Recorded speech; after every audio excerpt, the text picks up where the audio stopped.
Hi friends, matter என்னன்னா ரீசெண்டாக 2 மலையாள படம் பார்த்தேன். அதில் ஒரு படம் தான் ஐடென்டிட்டி. இந்த படம் தமிழ் டப்பிங்லையுமே அவைலபிளாக இருக்கு.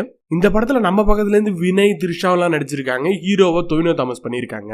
இந்த படத்தை ஃபுல்லாக நம்ம மலையாள படமாக ரசிக்கவே முடியல. ஒரு கன்னட த்ரில்லரும் தமிழ் த்ரில்லரும் கலந்தா எப்படி இருக்கும்? ஒரு ஆக்ஷன் கலந்த ஒரு கிரைம் த்ரில்லராக தான் இந்த படத்தை எடுத்திருக்காங்க.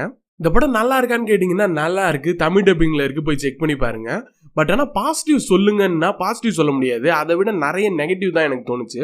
முக்கியமான விஷயம் என்னன்னா, மலையாளத்தில் இருக்கே ஒரு சூப்பரான ஒரு விஷயம் ஒன்று இருக்கு.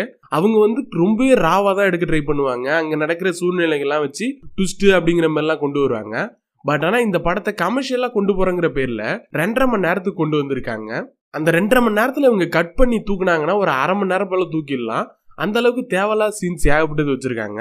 அப்புறம் இந்த படத்தோட ட்விஸ்ட், இவங்க ட்விஸ்ட்னு சொல்லிட்டு நிறைய விஷயத்தெல்லாமே வச்சிருக்காங்க. பட் ஆனால் அதெல்லாமே ஆல்ரெடி எக்ஸ்பெக்ட் பண்ணதா தான் இருக்கு. அப்புறம் அந்த ட்விஸ்ட்டை ரிவீல் பண்ணதுக்கு அப்புறம் இது எப்படி நடந்துச்சுன்னு சொல்லிட்டு ஒரு சின்ன ஃபிளாஷ்பேக் போறாங்க. அதுவுமே ரொம்ப கடுப்பாக தான் இருந்துச்சு. அப்புறம் இன்னொரு விஷயம், த்ரிஷா அவங்க இந்த படத்துக்குள்ள இல்லைன்னா ஒரு பிரச்சனையுமே இல்லை. அவங்களுக்கு போட்டோகிராஃபிக் மெமரின்னு சொல்லிட்டு ஒரு பவர் இருக்குன்னு சொன்னாங்க. அது அப்படியே நம்ம ரீசெண்டாக பார்த்த டெல் மீ வாட் யூ சான்னு சொல்லிட்டு ஒரு கொரியன் சீரிஸ்லயும் அந்த ஹீரோனுக்கும் அதே பவர் தான் இருக்கும். அதுல ஓவர் டூ பண்ண மாதிரி இருக்கும். பட் ஆனால் இந்த படத்துல யூஸே பண்ணல. அவங்களுக்கு பதிலாக மலையாள சினிமாலே வேற யாராவது கூட நடிச்சிருந்திருக்கலாம். அந்த அளவுக்கு ரொம்ப ஸ்கோப்பே இல்லாத ஒரு கேரக்டர் தான் அந்த கேரக்டர். டோட்டலா பார்க்க போனா ஒரு தெலுங்கு, கன்னட த்ரில்லர் தமிழ் டப்பிங் பண்ணுனா எப்படி இருக்குமோ அப்படிதான் இருக்கு.